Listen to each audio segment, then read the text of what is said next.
Poems by Philip O'Connor. 5.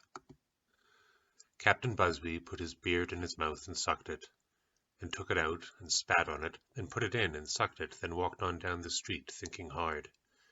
Suddenly he put his wedding ring in his trilby hat, and put the hat on a passing kitten. Then he carefully calculated the width of the pavement with a pair of adjustable sugar tongs. This done, he knitted his brows. Then he walked on, thinking hard. 6. Captain Busted Busby frowned hard at a passing ceiling, and fixed his eye upon a pair of stationary taxis. Suddenly he went up to one of them and addressed himself to the driver. He discharged his socks and continued whistling. The taxi saluted, but he put up with it, and puckered a resigned mouth, and knitted a pair of thoughtful eyebrows. 7. M, looking out of his window with purple curtains, saw Captain Busby thoughtfully chewing a less impatient portion of his walking stick ostentatiously against a lamp-post. The road was blue, but Captain Busby seemed a very dark green with ivory face, for it was night-time. He frowned. He looked up to the top of the rapidly emptying street.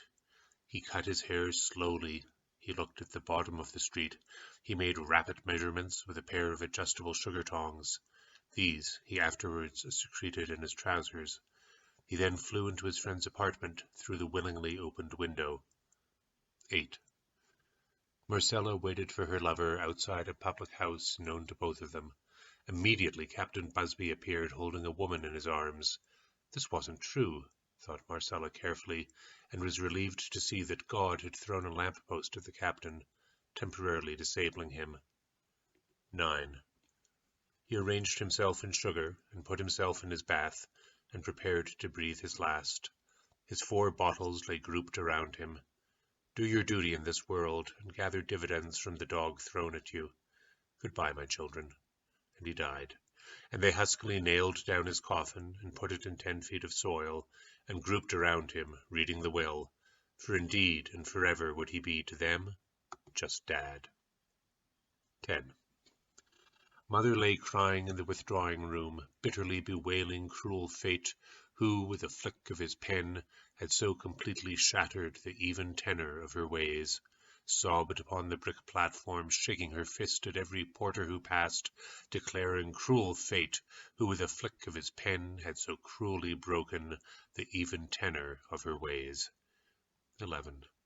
She considered the porter with the cap on the side of his head fitfully, who had squandered his sweet peas upon her, who had ridden every train and blown all whistles, to feast his evil frontal eyes on her to break the even tenor of her ways. She shunted her back to him.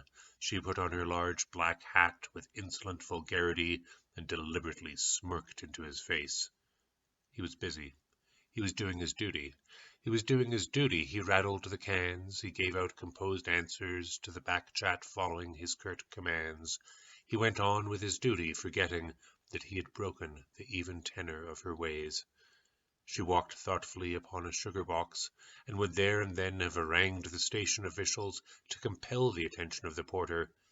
But he did not. But he could not. But he did not and could not, should, as he had broken the even tenor of her ways. She thrust a carrot into his face. He gravely took it, and handed it, without moving a muscle of his face, to the dominant personality of the station-master himself. Events moved indefatigably to their long-awaited climax. The station-master seized the carrot, and conveyed it to a drawer reserved for matters of importance, and seizing a document asserting his credentials and authority, motored along the platform and alighted at the lady. "Madam," he said coldly, "your carrot is in the drawer. Pray come for it, or suitable measures will be taken to enforce the union of yourself and the personality who broke the even tenor of your ways." Lightning juggled above the station, portraying its grim battlements. Thunder crashed upon the assembled people. She threw 3 flashes of self-possessed rays at him from her large, radiant eyes. She ran to the drawer, refusing the automobile. She snatched abruptly at the carrot, scenting with inexorable female intuition the precise positions afforded by reason of its preeminent significance. She ran from the room like a bitten, wounded thing, and fell laughing upon the station-master, who had broken the even tenor of her ways.